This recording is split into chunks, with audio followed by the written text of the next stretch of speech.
오늘 말씀의 내용을 중심으로 본문으로 해서 경건한 가정이라고 하는 제목으로 함께 말씀을 나누겠습니다.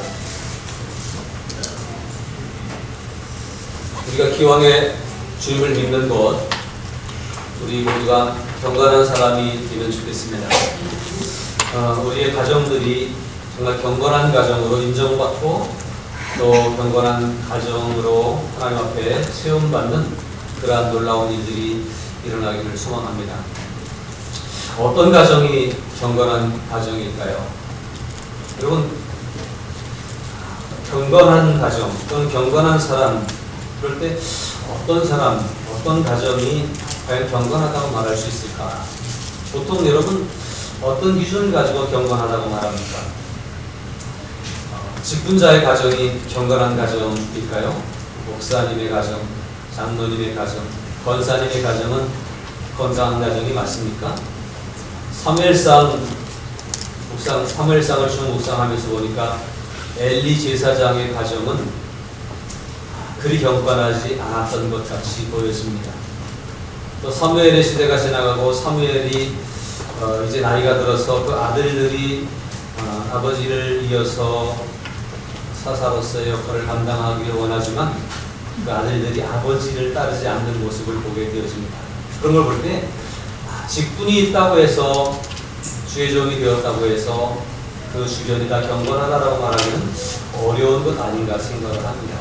저도 늘 그런 생각을 하고 살아갑니다. 제가 목사로 부름을 받았고 목사로 지금 나름대로 쓰임받고 있다고 생각하지만, 그러나 이 감투 때문에, 이 직분 때문에 저절로 경건해질 수 없다고 하는 생각을 늘 하고 살아갑니다. 그래서 내가 나를 하나님 앞에 한 마리 양처럼 겸손하게 꿇어엎드려 내 경건함을 유지하려고 하지 않는 이상 경건함은 지속될 수 없고 그 직분이 나를 경건하게 해줄 수 없다고 하는 생각을 늘 하기에 하나님 앞에서는 늘 하나님, 저도 한 마리 양입니다 라고 고백을 합니다. 여러분 앞에서는 이렇게 목소리를 높여서 큰 소리도 치고, 그래서 여러분 볼 땐 제가 대단한 경건한 사람으로 보일지 모르지만 하나님 앞에서 경건한 사람으로 한 마리 어린 양처럼 한 성도로 서기 위해서 겸손해지지 않으면 그것이 불가능하다고 하는 생각을 늘 저는 하고 있습니다. 그래서 이렇게 무슨 직분이 있다고 해서 목회자가 되었다고 해서 저절로 경건해지는 것은 아니지 않는가 하는 생각을 우리는 해보게 되어집니다. 직분을 가지고 있는 분들, 사명이 있다고 생각하는 분들 더더욱 조심해서 관심을 가져야 되는 부분이 아닌가 생각합니다. 그러면 오래 믿은 가정들은 경건할까요? 어떤 가정은 우리 대한민국에도 이제 5대째, 더 나아가서 6대째 예수 믿는 가정들이 있더라고요. 그러면 그 집은 그래도 믿음의 어떤 전통이 있죠. 그리고 믿음을 통해서 어떤 하나님의 복도 많이 받았고 또 믿음의 어떤 테두리가, 울타리가 쳐져 있어서 그래도 그렇지 않은 사람들보다 좀 나은 면이 있을 수 있습니다.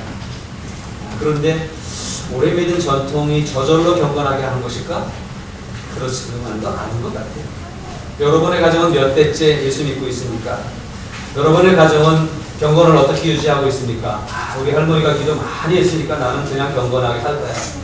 우리 부모님이 나를 위해서 헌신했고 그러니까 요즘 경건하게 살고 있는 것 같아 라고 자부할 수 있습니까? 결코 그럴 수 없습니다. 또 어떤 사람이, 어떤 가정이 경건한 가정이라고 말할 수 있을까요? 하나님의 일을 위해서, 교회를 위해서 공로와 업적을 세운 사람들은 경건하다고 말할 수 있습니까? 결코 그것도 아닙니다. 그 순간은 경건했으니까 업적을 세울 수 있었겠죠. 그 순간은 경건했으니까, 하나님에 대한 열정이 있으니까 공로를 세울 수 있었겠죠. 그러나 그 한번 해놓은 것 때문에 지속적으로 경건함을 보장받을 수 있다고 하는 것은 어느 도단입니다. 그렇지 않습니다. 경건함은 계속된 노력과 수고가 있어야만 경건을 유지할 수 있는 것입니다. 우린 모두가 다 주님 안에서 경건한 사람으로 살아가야 되겠습니다. 그러기 위해서 이 경건은 저절로 되는 것이 아니라고 하는 사실을 기억하면서 우리의 경건함을 계속 연습할 수 있기를 바랍니다. 웨스트민스터 신학교 교수인 알 켄트 휴그스라고 하는 목사님이 경건한 신앙인이 지키는 5가지 규율이라고 하는 말을 했습니다. 경건한 신앙인이 되기 위해서 5가지 정도를 잘 지켰으면 좋겠다. 그러면서 말을 했는데, 첫 번째는 순결의 규율이라고 합니다. 순결해야 된다. 영적으로 순결해야 됩니다. 육적으로도 순결해야 됩니다. 지금 얼마나 자유분방한 시대를 살아가고 있습니까? 그러나 그 가운데서 우리 그리스도인들은 경건을 지키기 위해서 순결해야 돼. 우리의 눈이 순결해야 돼. 우리의 행동이 순결해야 돼. 그래서 순결을 지킬 수 있는 그런 그리스도인들이 되어야 된다는 겁니다. 두 번째로는 관계를 잘 지켜야 된다는 거예요. 관계는 저절로 되어지는 것은 아니에요. 관계는 내가 선택할 수 있는 것도 아니에요. 어쩌다 보니까 부부가 됐고, 어쩌다 보니까 부모와 자식 관계가 됐고, 어쩌다 보니까 성도와 성도 간의 관계가 되었고, 어쩌다 보니까 직장에서 동료가 되었고, 이런 관계들이 있습니다. 그러나 그리스도인들은 이 관계를 하나님이 허락하신 관계로 인정하고 잘 지켜가는 것, 굉장히 필요하다고 하는 것입니다. 세 번째로는 마음의 규율이라고 합니다. 무엇 지킬 만한 것보다 내 마음을 지켜라. 우리 마음을 잘 지켜서 기독교인답게 생각하는 마음이 있어야 돼요. 내가 교인이지, 내가 예수님의 자녀지 라고 하는 마음을 가지고 직장에서도 학교에서도 사회생활 속에서도 살아갈 수 있기를 바랍니다. 주일날만 교인이 아니라 매 순간순간이 교인이라고 하는 것을 자각하고, 그리고 내 마음을 지킬 수 있어야 됩니다. 그 다음에 헌신의 교율이라고 했습니다. 기왕 기독교인 된 것, 기왕 하나님의 자녀가 된 것, 주를 위해 충성하는 일꾼이 되어야 되겠다라고 하는 결단이 있어야 된다는 것입니다. 우리가 기도해야 될 2가지 이유가 있는데, 첫 번째는 우리가 그리스도의 의로움에 우리의 삶을 노출시킬수록 그리스도의 인격이 우리 인격에 불타오르게 될 것이기 때문이라는 거예요. 무슨 말입니까? 우리가 주님을 향한 마음을 간직하고 주님께 기도하고 주님께 마음을 모으면 모을수록 주님의 향기가, 주님의 은혜가, 주님의 능력이 우리 가운데 번입혀진다고 하는 거예요. 그래서 그리스도인으로 살아갈 수가 있게 된다는 거예요. 또 두 번째로 기도해야 될 이유는 기도가 우리의 의지를 하나님께 굽히게 하기 때문이라는 거예요. 기도해야 내가 살지 않고 주님이 나를 통해서 역사하시는 것을 경험하게 된다는 거예요. 그래서 이런 일들을 통해서 내가 주를 위해서 헌신해야지, 주를 위해 충성해야지, 주를 위해서 청소년부 교사가 돼야지, 이런 마음들이 우리 가운데 있어야 된다는 거예요. 5번째 마지막입니다. 누구든지 스스로 경건하다 생각하면 자기 혀를 재갈 물리지 아니하고 자기 마음을 속이면 이 사람의 경건은 헛것이라고 야고보서는 고백하고 있습니다. 말의 규율이 있어야 돼요. 경건한 사람은 말도 잘해야 돼요. 말을 유창하게 하라고 하는 얘기는 아닙니다. 경건한 사람은 말을 조심해야 됩니다. 함부로 말하면 안 됩니다. 경건한 사람은 그 말을 잘 조율해서 말할 수 있어야 되고, 조리 있게 말하는 것도 중요하지만 깨끗한 말, 거룩한 말을, 경건한 말을 해야 됩니다. 이와 같이 경건은 꾸준히 끊임없이 노력하고 수고하고 또 자신을 지키기 위해서 힘쓰는 것으로 경건을 유지할 수 있다라고 하는 말씀입니다. 우리가 다 경건한 사람 되기를 원하는데, 경건한 사람이 되기 위해서 참 끊임없이 노력하고, 그러면서 우리의 경건을 유지하고 경건하다고 인정받는 우리와 우리의 가족들이 될 수 있었으면 좋겠습니다. 오늘 우리가 읽은 사도행전 10장에 보면 한 사람이 나오는데, 그 사람의 이름은 고넬료라고 하는 사람입니다. 10장 1절에 가이사랴에 고넬료라 하는 사람이 있으니 이달리아 부대라 하는 군대의 대부장이다. 이달리아 부대는 로마에서 이 유대 지역으로 파병한 군대인 거예요. 로마의 군인이죠. 이방인이었습니다. 로마인이었습니다. 로마인들의 군대가 파병되어서 이 지역을 방할하고 있고, 여러 가지. 왜냐하면 로마가 그 시대에 이스라엘을 지배하고 있었잖아요. 그래서 거기 파병된 군인이었어요. 백부장이 100명 정도의 부하를 거느릴 수 있는 중간급 장교였습니다. 그런데 놀라운 것은 그가 그냥 군대 백부장, 또 로마인, 그 정도로만 기록되지 않고 2절에서는 뭐라고 기록하고 있냐면 그가 뭐하다고요? 경건한 사람이 되었다라고 그렇게 유대인들의 입장에서 경건한 사람은 유대교를 잘 믿는 사람, 또 율법을 잘 따르는 사람, 바리새인 같은 사람, 서기관 같은 사람, 또 어쩌면 대제사장들 정도 되는 사람이 경건한 사람이라고 생각될 쯤이었습니다. 그런데 이방인이었던 고넬료가 경건한 사람이었다고 기록되어져 있는 것을 볼 때 그게 특이한 점이 있겠죠.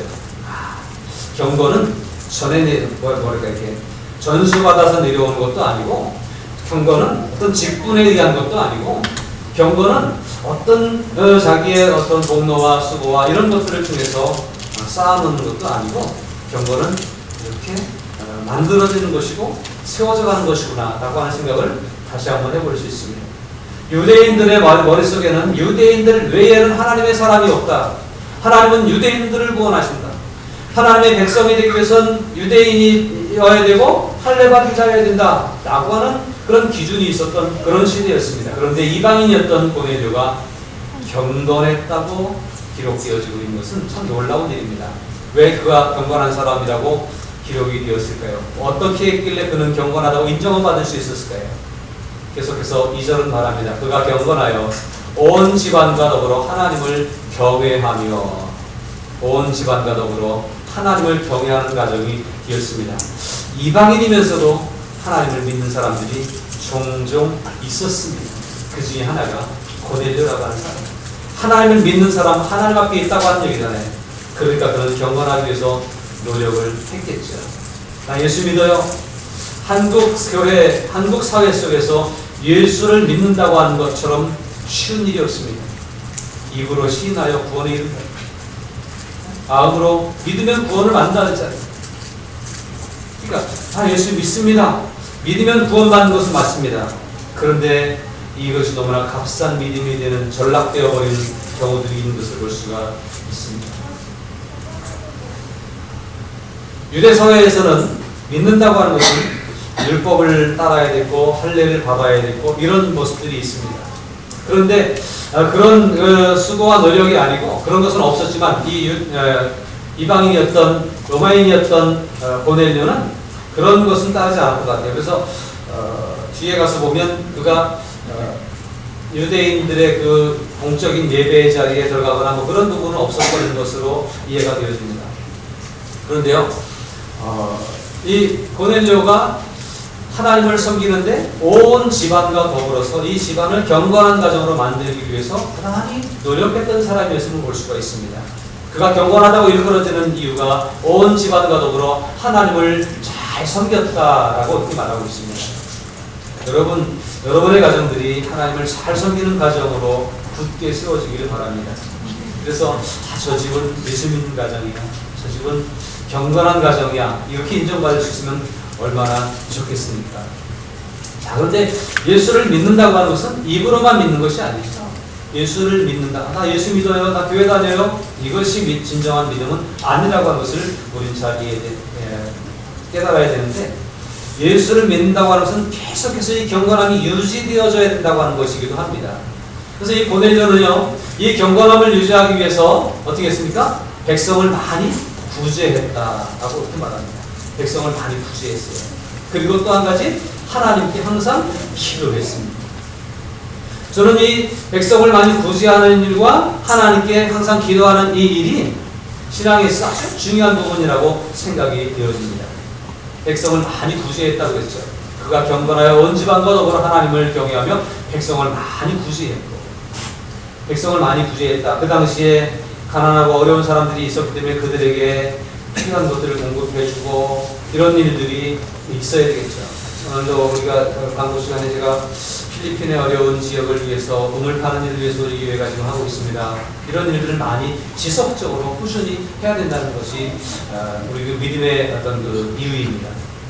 그런데 백성을 많이 구제했다라고 하는 것은 단지 물질로 구제하고 그랬다는 것을 넘어서서 제가 생각하기에는 당시 믿음이 있는 사람들의 마음 가운데는, 특별히 유대인들에게는 사회에 대한, 세상에 대한 책임이 있었던 거예요.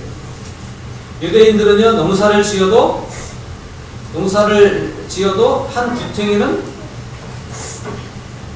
남겨두고 추수하잖아요. 과일을 따도 일부는 남겨두고 걷어들이잖아요. 왜요? 그것은 누구 거라고요? 그건 가난한 자들의 것이에요. 그래서 가난한 자들이 그것을 거두어 갈 수 있도록, 농사지을 땅이 없고 어떤 거두어들일 어떤 열매를 거둘 만한 곳이 없는 사람들이 생활을 유지해 나가게 하기 위해서 그렇게 남겨둔 것이 유대인들의 관습이었고 하나님의 율법이었습니다. 그것이 하나님을 믿는 사람들이 해야 되는 일입니다. 그러니까 하나님의 백성들은 사회에 대한 책임이 있는 거예요.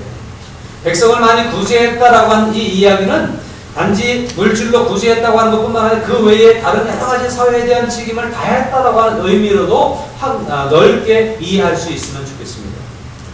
다시 말하면 믿음의 사람은 믿음이 있기 때문에 세상에서 사람들에게 선한 일을 할 뿐만 아니라 인정받을 만한 경건한 삶의 모습을 보여주는 일들이 필요하다. 다시 말하면 우리의 믿음은 여기만 있는 것이 아니라 삶에서도 나타나야 됩니다. 예배를 드리잖아요. 모여서 이 예배가 여기서 모여서 하나님께만 드리는 예배가 아니라 세상에 나가서 살아가는 삶 전체가 하나님께 예배하는 것처럼 흠잡히지 않을 만한 또 거룩한 삶이 될 수 있도록 해야 된다는 거죠. 그래서 고넬료가 백성을 많이 구제했다라고 하는 그 이야기는 결국 사람들에게 좋은 일을 많이 하고 세상에서 좋은 일을 많이 해서 인정받는 사람이 되었다라고 하는 얘기입니다. 우리가 경건한 사람이 되기 위해서는 세상에서도 인정받는 사람이 되어져야 됩니다. 본문을 8절까지 읽었습니다만 저 뒤에 22절에 가면 이제 고넬료에게 하나님이 사자를 보내서 말씀하시고 그리고 이제 요바로 보내서 베드로를 청에다가 말씀을 들어라 이런 천사의 지시를 받고 사람을 보냈는데 그때에 보냄받은 사람들이 가서 베드로에게 요청을 우리 집에 좀 오셔서 말씀 전해주세요라고 요청하면서 고넬료에 대해서 이렇게 얘기합니다. 22절에 그들이 대답하되 백부장 고넬료는 의인입니다. 하나님을 경외하는 사람입니다. 유대 온 족속이 칭찬하는 사람입니다. 이방 점령국의 점령군의 장교였잖아요. 유대인들의 입장에서 보면 우리나라도 과거에 일본의 지배를 받던 시기가 있잖아요. 일본 군대의 장교 정도 되면 우리나라 사람들이 어떤 생각하겠어요? 반감이 있게 하죠. 그렇죠? 그리고 미워하잖아요. 괜히 밉잖아요. 그런데 그런 입장에 있었던 고넬료가 유대 온 족속의 칭찬을 받는 사람이었어요. 자, 이쯤 되면 고넬료가 어떤 삶을 살았는지를 우리는 알 수가 있습니다. 여러분들이 여러분 지역에서 동네에서 지나갈 때에 사람들이 여러분들을 바라보면서 저 사람 교회 다니는데 참 괜찮은 사람이네. 이런 정도의 이야기가 나올 수 있는 삶이 돼야 된다라고 하는 것입니다. 학교에서 우리 학생들이 다 세상을 따라 살아가고 있고 열심히 치열하게 공부하면서 막 단계를 소홀히 할 수 있지만 그러나 믿음의 학생들은 괜찮은 사람으로 인정받을 수 있어요. 이것이 경건함의 경건함의 비결이고 또 경건한 사람의 필요 조건입니다. 경건한 삶을 위해서 삶을 통해서 인정받는 삶이 되기 위해서 거룩한 삶, 경건한 삶, 구별된 삶뿐만 아니라 하나님에게 충분히 인정받을 만한 선을 베푸는 그런 모습이 있어야 됩니다. 우리가 착한 일을 많이 하면 사람들이 우리를 주님의 진정한 제자인 줄로 알아줄 것이다라고 예수님은 우리에게 가르치고 있습니다. 그렇습니다. 우리는 삶 속에서도 예배자가 되어야 되고 삶 속에서도 선을 많이 베풀고 그래서 인정받는 삶이 되어야 됩니다. 시간이 흘러갈수록 더 많이 사람들에게 존중받고 인정받는 그래서 기억되는 그러한 삶을 살아갈 수 있도록 힘쓰시기를 부탁을 드립니다.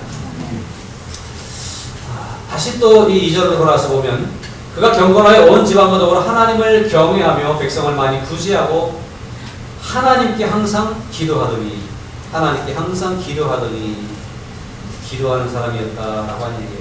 이 기도했다고 하는 얘기는 단지 엎드려 손을 모으고 하나님께 눈을 감고 기도드리는 모습뿐만 아니라 전반적인 신앙생활을 포함하고 있다고 저는 믿습니다. 그리고 기도는 열심히 하고 예배 안 드리면 안 되잖아요. 기도는 열심히 하고 교회의 어떤 신앙생활에 열심히 되지 않으면 안 되잖아요. 그러니까 여기서 하나님께 항상 기도했다라고 한 그 얘기는 예배생활을, 신앙생활을 잘했다고 하는 거예요. 앞에서 백성을 많이 구제했다라고 하는 그 얘기는 삶에서 인정받는 삶을 살았다라고 하는 얘기고, 기도했다라고 하는 얘기는 신앙생활을 열심히 했다는 거예요. 예배의 자리에 빠지지 않았고요. 열심히 적극적으로 참여했고요. 그리고 열심히 봉사하는 일에 힘썼고요. 신앙생활에서 열심히 된 거예요. 교회에서 인정받는 사람이 될 수 있도록 했다는 거예요. 고넬료는 하나님께 항상 기도하는 사람이었습니다. 유대인들은 하나님께 기도하는데 기도하는 시간을 정해놓고 기도합니다. 하루에 2번씩, 3번씩 시간을 정해놓고 기도하는데, 고넬료도 제9시 기도 시간에 3절에 보니까 하루는 제9시쯤 되어 환상 중에 밝히보매, 그때 정해놓은 기도 시간이 있어 기도한대요. 베드로와 요한이 성전에 기도하러 들어가다가 앉은 뱅이를 만나서 일으켜주는 기적이 있잖아요. 그때도 제9시 기도 시간이에요. 기도하는 시간, 유대인들이 아주 공식적으로 하나님께 기도하는 시간이었어요. 그러니까 정해놓고 기도하고 있었음을 볼 수 있어요. 그래서 그때 기도하는 시간에 기도하다가 환상을 보게 되는데 하나님의 천사들이 나타나는 거예요. 그리고 고넬료를 부릅니다. 그리고 고넬료가 그 부름을 듣고 하나님이 보낸 천사라고 하면서 직감하고 어쩐 일입니까? 라고 그렇게 물어드립니다. 그때 천사가 고넬료에게 하는 말이 있습니다. 고넬료가 주목하여 보고 두려워 이르되 주여 무슨 일이니까? 그랬더니 구제가 하나님 앞에 상달되어 기억하신 바가 되었으니 라고 말합니다. 고넬료의 경건함이 하나님 앞에 인정되었다라고 한 얘기예요. 어떤 모습으로요? 너의 기도와 너의 구제가. 좀 전에는 구제와 기도 이렇게 순서가 됐습니다만, 천사는 내 기도와 내 구제가 하나님 앞에 상달되었다라고 이렇게 이야기하고 있습니다. 오늘 우리의 신앙생활이 모여서 예배드리는 이 모습 속에서 하나님 앞에 인정받는 예배생활, 또 신앙생활이 되어져야 됩니다. 뿐만 아니라 이 신앙생활에 열심을 내고 교회에서 인정받는 것만큼 이 신앙에는 세상에 나가서 사회생활 속에서 열심히 구제하고 봉사하고 섬기고 열심히 살아가므로 말미암아 세상에서도 인정받는 그러한 사람이 되어야 됩니다. 그럴 때 하나님은 모여서 신앙생활하는 모습을 인정해 주시고, 그리고 흩어져서 삶을 살아가는 거룩한 그리스도인의 삶을 인정해 주셔서 그것이 하나님 앞에 상달되었고 하나님 앞에 그것이 올라간다는 얘기예요. 주님 앞에 우리가 찬양하고 예배드리는 이것만 올라가는 게 아니라 우리가 삶을 살아가는 모습 속에서도 하나님께 올려질 수 있다고 하는 얘기예요. 그래서 모여서 드리는 예배와 흩어져서 삶으로 드리는 예배가 우리 그리스도인들에게 모두가 중요합니다. 모여서 드리는 예배가 하나님께 인정받는 경건함이 있기를 바랍니다. 흩어져 살아가는 삶의 자리에서도 우리의 경건함이 지속될 수 있고, 그래서 그것이 하나님께 올려지는 살아있는 예배가 될 수 있기를 바랍니다. 이런 일들을 통해서 하나님 앞에 올려진 고넬료의 삶이, 고넬료의 신앙이 이제 하나님께 기억하신 바 되었고, 그에게 하나님이 말씀을 통해서 축복해 주시기를 원하고 말씀을 통해서 그의 구원의 확신을 확실하게 가지게 하고자 하나님이 나타나셨습니다. 이 시대에 이 사건 속에서 고넬료는 기독교인이었을까요? 유대교인이었을까요? 아직 유대교 율법을 따르고 율법을 따라서 삶을 살아가는 나름 경건함을 유지하는 사람이지만 아직 기독교인이 되지 못했고 예수님의 복음의 소식을 듣지 못했고 성령의 임재하심과 만져심을 경험하지 못했던 사람입니다. 그런데 하나님은 그의 경건한 삶을 통해서 성령을 부어주시기로 계획하셨고 말씀을 통해서 그에게 구원의 확신을 심어주시기를 원하셔서 베드로를 통해서 말씀을 들으라고 알려주셨던 겁니다.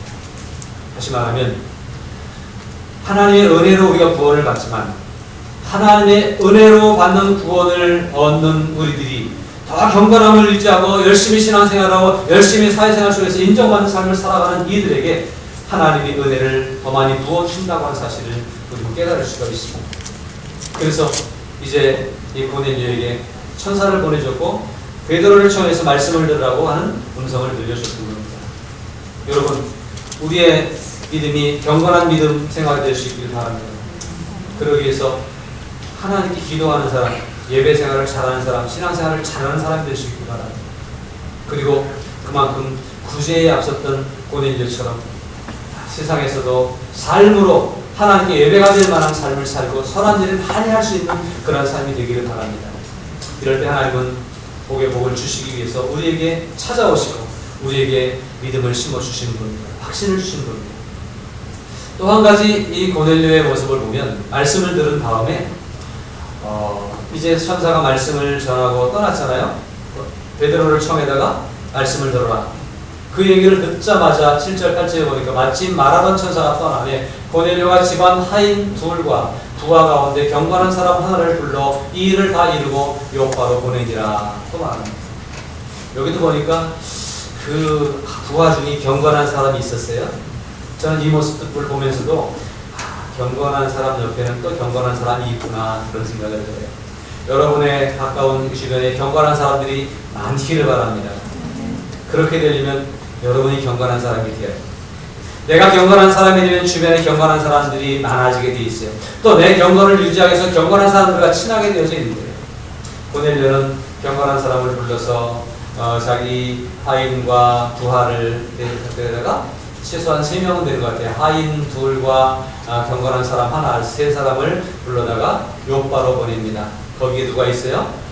하나님이 지시해 준 대로 베드로가 있는데 베드로에게 오셔서 우리 집에 말씀을 전해달라고, 복음을 전해달라고. 이때까지만 해도 고넬료도 또 그 집안 사람들도 영문을 몰랐을 거예요.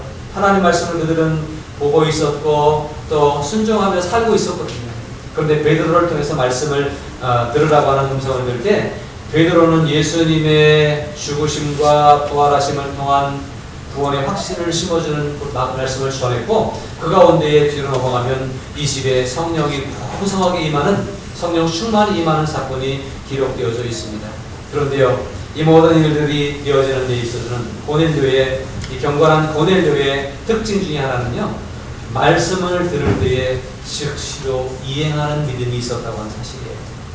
여러분, 말씀을 듣는 일에 주의하시기 바랍니다. 고넬료도 그 천사가 하는 일에 집중해서 들었잖아요. 앞에서 보면 고넬료가 주목하여 보고 그러면서 그 환상 가운데 나타난 천사에 대해서 주목했고 그가 하는 말씀에 귀를 기울였습니다. 그런데요, 그뿐만 아니라 그 말씀을 듣고 나서 즉시로 움직이는 것을 볼 수 있어요. 하나님 말씀을 우리가 듣는 이유는, 묵상하는 이유는 하나님 말씀대로 살기 위함인 줄로 믿습니다. 좋은 얘기야 그리고 마음에 담아두려고 하는 게 아니라, 좋은 얘기야 그리고 일기장에 써두려고 하는 게 아니라 그것을 마음에 담고 그것을 기록하고 그대로 즉시로 이행하는 거예요. 선을 베풀라고 하는 말씀을 들으면 선을 베푸는 일을 찾는 거예요. 기도하라고 하는 말씀을 들으면 기도하는 자리에 나아가는 거예요. 하나님이 주시는 말씀을 듣고 그 말씀을 그대로 순종하고 즉시로 응답하는 삶이 경건한 신앙인의 삶이라고 하는 사실입니다. 여러분, 믿음 생활하면서 아는 것에 그치는 사람이 되지 않기를 바랍니다. 알고 행하는 사람 되시기를 주님의 이름으로 축복합니다. 행함이 있을 때에 그 행함에 하나님이 복을 주시고 우리의 경건함을 지속시켜 주실 것입니다.